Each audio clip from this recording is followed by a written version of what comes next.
Spookyou's frightening nights of Halloween.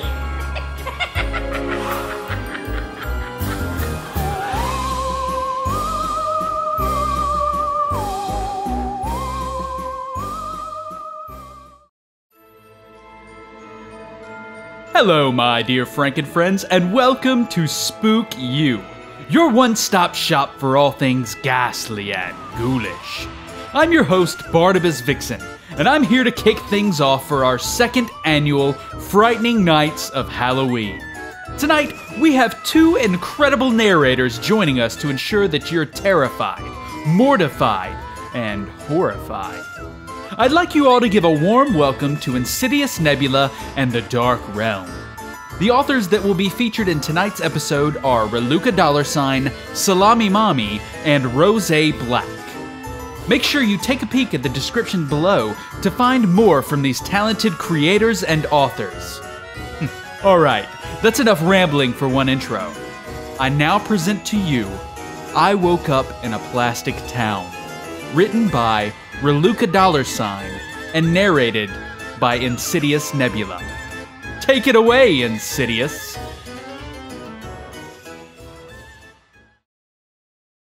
I Woke Up in a Plastic Town by ralukadollarsign.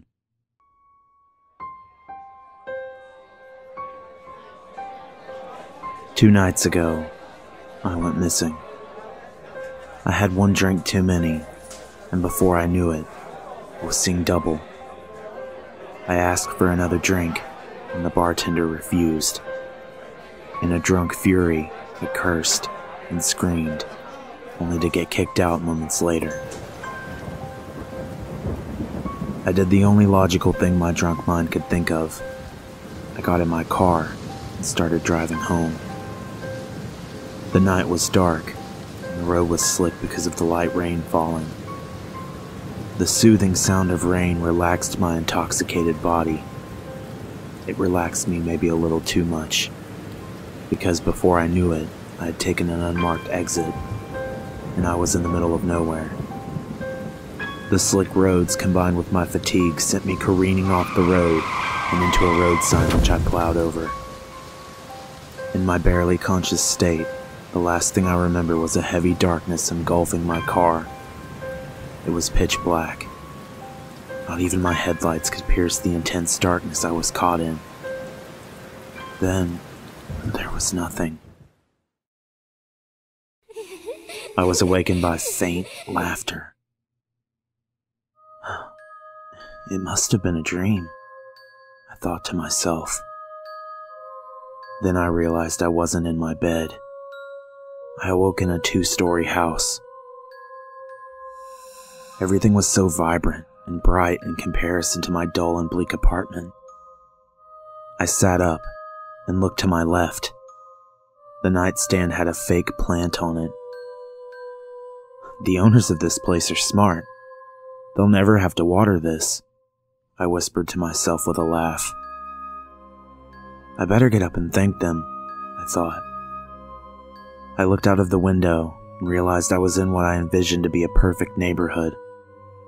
Every house had the same baby blue paint, the same flower beds in their front lawns, the same overly vibrant green grass, the same everything.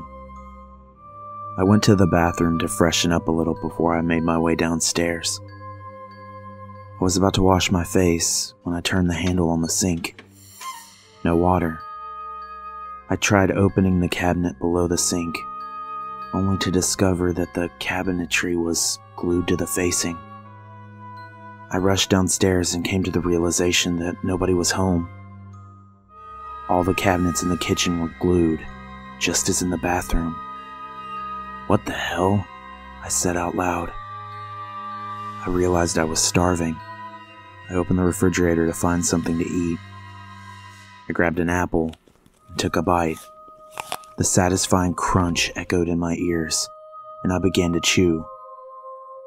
Seconds later, I realized I was chewing on styrofoam. I began to furiously spit the little pieces of prop apple out of my mouth. Aggravated, I marched over to their landline phone. I dialed in my friend Jason's phone number. The phone had no connection. I came to the horrifying realization that everything in the house was props.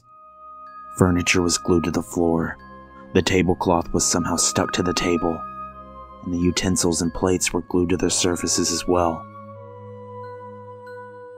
In the midst of my confusion, I heard laughter. Laughter from outside, like some sick being was taunting me. In my furious state, I bursted through the front door. I don't know what... I began shouting, but was cut off by pure shock. The place was deserted. Cars were placed in the middle of the street to signify as if they were being driven. I looked to my right and noticed something in a tree. A squirrel? Yes, a squirrel. In excitement, I rushed over. I stepped onto the lawn, and just as I was about to reach for the cute rodent, it fell limp on the ground. It was merely just a stuffed animal. I fell to my knees, and to my surprise, the impact when I hit the lawn hurt. I went down to feel the surface and noticed the lawn wasn't grass at all. It was paper mache. I went to the tree where the squirrel had fallen, and also found out that the tree was just a plastic prop. I sprinted to the neighbor's house and pounded on their door. I twisted the knob. For the life of me, I couldn't make it budge. Usually, when you twist the handle of a locked door, the handle will slightly twist, but because of the lock's resistance, it won't allow you to open the door. This time the handle wasn't turning in the slightest. I had knocked on at least 12 other houses, just to make the horrible discovery. I was seriously the only one in this damn town. I began to get desperate. That's when I saw the silhouette of a woman in the top floor of the next house's window. I knocked on their door, and when nobody came, I began to furiously bang on the door. Just as I began shouting profanities, the door swung open, revealing an identical house to the one I woke up in. Nobody greeted me. The door just swung open. I rushed up the stairs saying, "Thank goodness, ma'am. It's been a real nightmare. I thought I was the only one here, and when I saw you, I just had to ask." I reached to grab the woman's shoulder, but something didn't feel right. Fear and horrifying realization consumed me. I whipped the woman around, and her head popped right off of her shoulders and rolled to my feet to reveal her faceless face. She was merely just a mannequin. I looked down at the head that popped off. I broke down. You can choose to believe me or not. While I was sobbing, the mannequin, still headless, placed its hand on my shoulder. Through blurry tears, I retracted back and kicked at the being as it began walking towards me. Its stiff motion was animatronic-like. I got to my feet and sprinted down the stairs, falling at the last set. I slammed the door behind me, and when I walked out, the town now was populated with robot-like mannequins. In my grief, I could hear a sound. It was a train whistle of an old steam locomotive. I hopped to my feet and pushed my way through robotic mannequins towards the sound. The sound of the locomotive was blaring, signaling I was close. My escape from this hellish nightmare was in sight. I rushed to the car's door, and they swung open as I approached. I leaped into a seat and exhaled a sigh of relief. On my way out, I finally learned the name of this cursed town. I was making my way into a tunnel when through the window I read a sign saying, "Leaving Parkersville." I exhaled a long, drawn-out breath. Before I knew it, I had dozed off.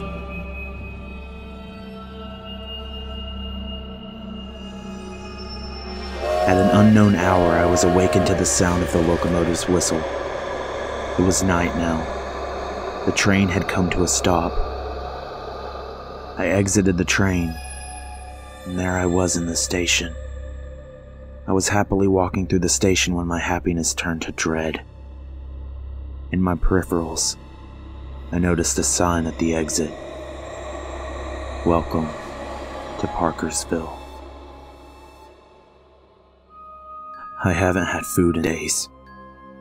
If you know how to leave this place, please help me. I hear voices from the outside. The train just takes you in a circle. I haven't left the train car because it's the only safe place from the mannequins. You see this? Please, send help.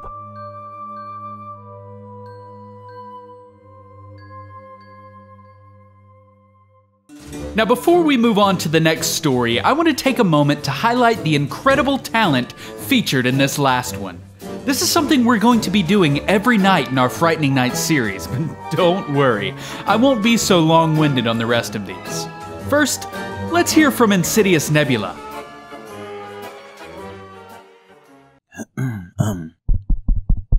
Is this thing on?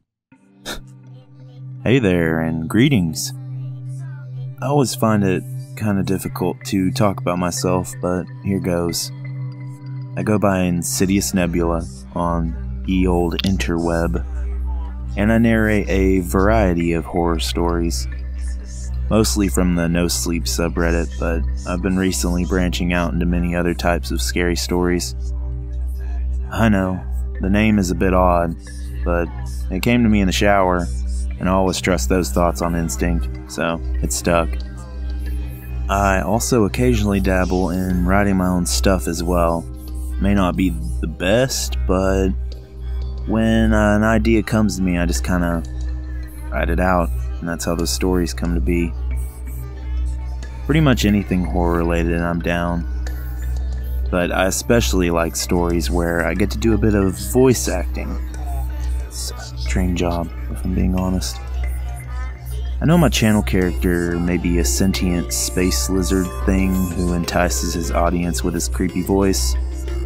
But really, I'm just some guy who likes to read stories. I tend to use that as my bio for all things Insidious Nebula because I feel it best sums me up as a narrator. I am nothing special, just a dude who, on a day, a harebrained idea struck, which made him want to make a channel. I'd always listen to horror stories, kind of as a way to relax, wind down. Mr. Nightmare, Lazy Masquerade, Corpse Husband, all those guys. And they've always kind of been an inspiration for me, but one day I just thought, why not? So, threw caution to the wind and made this channel. I just enjoy bringing written word to life with my voice, as pompous as that may sound. My channel's my hobby above all else, and I just really like creating these videos. It's my creative outlet, and narrating has opened up so many doors for me, mainly through meeting and connecting with so many awesomely talented people. Like, it's insane. You guys are fucking awesome. And I just want to end this by saying that it's an absolute honor to be a part of this collab, and mad props to Spookyou for having me on. So, I'll just end it by saying this. Stay gold, my friends.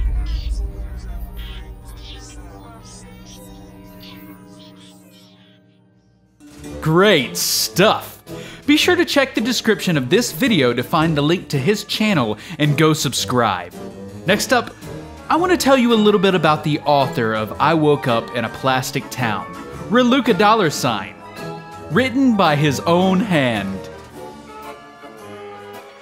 I won't disclose the state I live in or my age, but my name is Lucas. I grew up in a small family where both of my sisters were already out of the house when I was born, so I was basically an only child. I didn't develop very good social skills, so I manifested my feelings in the only way I knew how when I was younger. I began making music. To this day, I still make music, but I came to realize that having only one hobby wasn't very beneficial for my health, so I picked up writing. I've always wanted to write, but I never knew what to write about. I tried writing fantasy at first, but it never really took off the way that I thought it would. Then, one day when I was being lazy and unproductive, I stumbled across a handful of creepypasta narrations. I fell in love with the horror genre and decided to try it for myself. At first, I was bad, and I mean really bad. The stories escalated too quickly, and I never really developed my characters. I'm still not the best, but I'm always looking to improve. I wrote the Plastic Town story one day after seeing a mannequin at a mall in my town, and I thought to myself, damn, imagine waking up in a town full of these things. At first, I thought nothing of the idea, but eventually, I decided to try my hand at the concept. A few rough drafts later, and then came the final product where I failed to spell mannequin correctly. Despite the blunder, I was able to go back and edit it to finish the story that has gotten way more attention than I thought it would. This isn't my whole life, of course, but this roughly shows the most interesting parts of my life. If you'd like to stay posted about my life, you can find me on Instagram at WRALucas. I'd like to give a big thanks to Insidious Nebula and Spookyou for giving me this opportunity.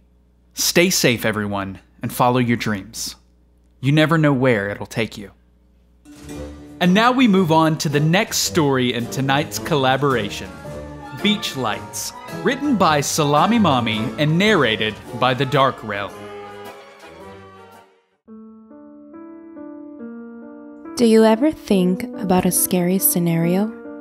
You probably have. Like driving down the road and seeing something spooky, or opening a door and seeing a monster. I'm sure you have. I remember a few years ago my friend telling me he's scared of turning on his bathroom light in the middle of the night and seeing a scary figure temporarily pop up. I feel like we all get that way, that you often entertain a thought of something spooky. Maybe it's because we've watched too many scary movies. Hell, I don't know. I know I've seen some scary stuff recently. Someone told me this is a place to let it out. I was at a beach with my husband and our 3 children.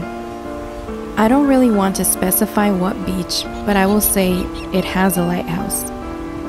My husband asked if I wanted to go view the lighthouse, but after watching that horror movie with Robert Pattinson, I decided to hold off. Maybe I'm paranoid now, but that damn movie has stuck with me. We've had a great and well-deserved vacation so far. I mean, it's the first vacation we've taken in so many years. We had finally gotten all the children asleep when we decided to sit on our balcony and indulge in a few drinks. I sipped on my 3rd White Claw as we cuddled up to each other and held conversations about what we would do to each other later and how pretty the stars looked. I took my time to get up and noticed a few flashlights moving around the beach. It didn't usually concern me because some families like late night walks. Some people get drunk and stagger to their condos from the bar. Some people just fish into the night late too. I just felt weird because I seen more and more flashlights show up. I joked with my husband maybe it was some ghost, but of course, he put that thought down. He don't really joke about that stuff or believe in paranormal things. Ghosts don't need a flashlight, do they? He grunted out while sipping on his beer. Could be a pirate looking for a long-lost treasure. May have came back from Davy Jones' locker. Sometimes curiosity can kill a cat. I wanted to go walk on the beach. I mean, I noticed 20 flashlights moving around. I looked hard and seen a few people. He grunted our, "Come on, babe. The kids are asleep, and we haven't had any us time in a long time." I sighed out. Well, I was hoping you'd sit in here with them while I go for a 10-minute walk. I could really use it. I took my time standing up and crept out the door. It's just really odd. I swear, the past few nights I'd hear crickets and other insects while outside, but now it felt dead silence. The wind began to howl like a humming tune, and I swore I heard something clear as day say, "Don't." I pulled my hoodie below my tank top and walked through our little exit to the beach. The sand felt colder on my feet, and I could see even more flashlights shining. The noise of children giggling and playing was becoming louder. It felt so strange that children would be out here without parents. I was officially becoming scared, but it was almost as if my legs didn't want to stop and my curiosity was itching. I walked closer and the atmosphere began to come colder. I was wearing a comfy hoodie, but it felt like I was walking naked in a snowstorm. I pulled out my phone and shined a light near where the others were as I walked upon the flashlights. There wasn't any more giggling or moving. It was pure silence. The wind wasn't howling. I swear, even the tide of the ocean was extinct. I shined my phone's light at the light closest to me. It was a flashlight, but no one was holding it. The sound was all at once, a small thud, a thud of falling on sand. Every single flashlight smacking the sand at the same time. Breathing felt incredibly hard as the ocean's tide was loud and violent sounding. The wind's howl sounded like screams coming out from a woman of distress. I looked up and the lighthouse's guiding light became a dark red, and my phone's light went out. I looked at my screen, and it was clear my battery went out, and that made no sense because I was at 80% before I walked down. All the flashlights pointed towards me and turned to the ocean very quickly. A very tall man stood in the spotlight. He wore old sailor's clothes and had a long beard. Cuts were along his body, and it looked like barnacles and moss were attached to him. He was pointing at me and laughing as he raised his hook hand. He leaned towards the sand and picked up a body. It was a dead man who was fishing. His equipment was still in the sand where he must have been before all the lights came out. His throat was pouring out blood still. The man began carrying him into the ocean until he was fully submerged. I don't even remember making it back to the door of our condo, but my husband said it took a long time for me to quit shaking. The paramedics checked and said I was okay. I don't think any of them believed me though. They said they were gonna send out a missing person report and have people check the waters to see if there's a body. My husband won't let me go back outside, and I told him just to lay with our kids tonight. I won't be sleeping.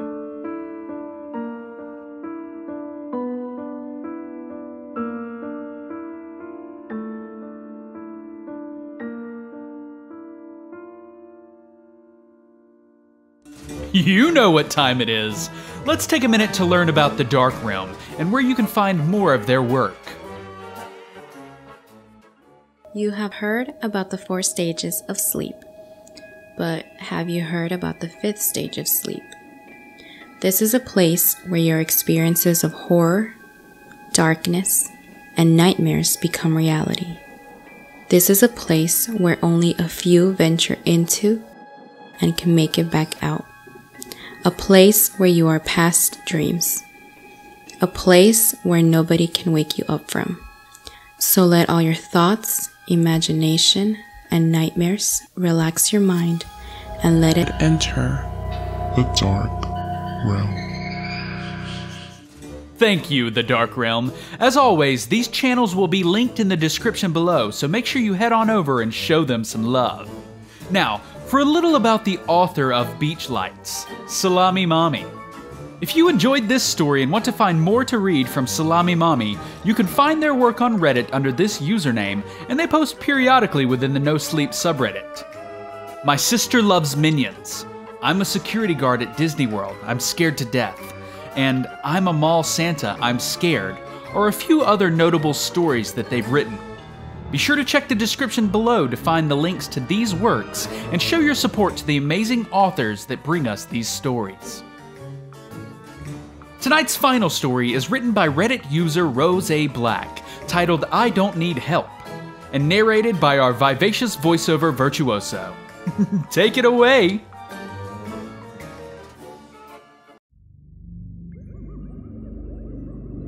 I'm writing this for no particular reason other than my own amusement. Now, as the title of this post says, I don't need help. I am perfectly safe and sound. I'm comfortable typing all of this in my chair on my computer. I am not currently hidden inside a cabin and posting this from my phone as a means of reaching out to someone. I want to make it abundantly clear that I was not out on a walk last week and I was not kidnapped by 3 men in cultist robes. Seeing as how I was never kidnapped, I should add that I was not taken to a stone altar deep in the woods. Also, I did not witness several people get sacrificed on it by getting carved open with ceremonial daggers. There was no ritualistic chanting, and the victim's blood did not drip onto a pattern of runes carved into the altar. Their blood did not seep into the altar as if it were a giant sponge. The runes did not begin to glow. The air never rippled in the slightest, and no portal was ever opened up. There was no monster that resembled a scaly humanoid manticore that came out of the portal. It did not grab 2 of the cultists, much to their shock, and proceed to devour them alive. The other cultists did not realize their mistake and attempt to flee. Due to this fact, I was unable to escape while the monster fed on the cultists because there were no cultists and there is no monster. As I said, I'm currently sitting at home and not in a cabin. Therefore, it is not possible for me to have a journal left by one of the cultists that gives information about the monster that I want to reiterate was not summoned. Because I don't have this hypothetical journal. I can't share its contents. I am unable to share the fact that the monster, which again doesn't exist, is named Conlumite.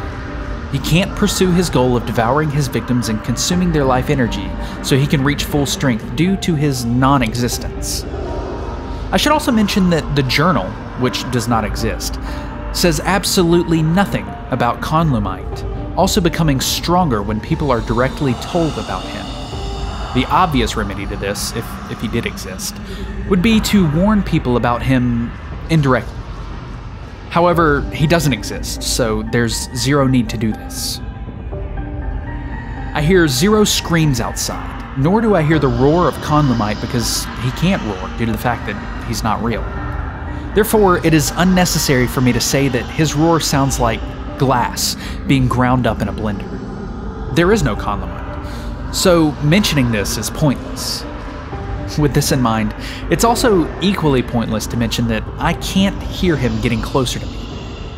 Nobody was pounding on the door a short while ago begging to be let in. They were not silenced by Conlumite by having their neck broken. The cabin, which I am not currently in, has no runes carved into it which gives me protection from Conlumite. He isn't looking at me through one of the windows and smiling. His smiles reveal no rows of jagged and sharp blood-covered teeth. He isn't licking his lips in anticipation for me to go outside. Now, if I actually had been kidnapped by some cultists and seen them perform sacrifices and Conlumite really did exist, I would find that problematic.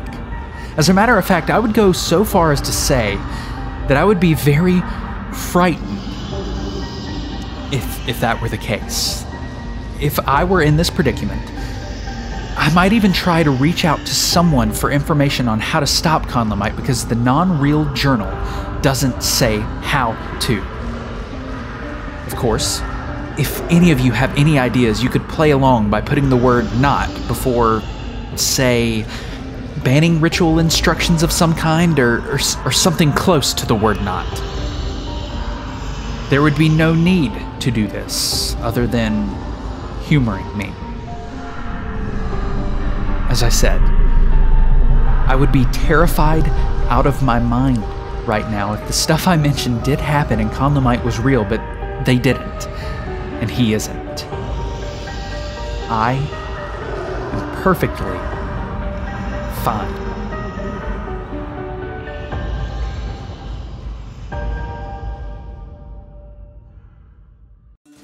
We're gonna skip the narrator segment on this one, since, you're already here on the channel, and go straight to hearing about Rose Black. A frequent poster in the No Sleep community, you can find all of their work under their Reddit username, roseblack2222. They have a number of series for you to dive into, as well as many great one-shot stories, if, that's more your speed. A few notable works are My Last Cleaning Job Didn't Go So Well, Our Boss Was an Idiot, and their I'm Babysitting Black-Eyed Children series.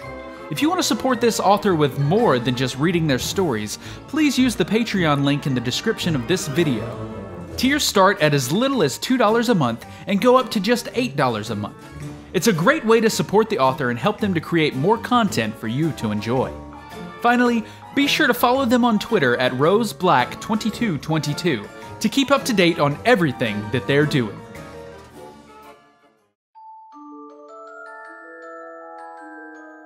And that's gonna wrap things up for us tonight, my darling deviants. Thank you so much to the narrators and authors that lent their talents to this video, and be sure you devour the links in the description to check out each and every one of them. This wouldn't be possible without all of their hard work. Now tomorrow we'll be back again at the same time with more narrators and authors to satiate that horrific appetite of yours. Smash that thumbs up, annihilate that subscribe button, and ring that little bell while you're at it. Until next time, my ghastly gang, stay spooky.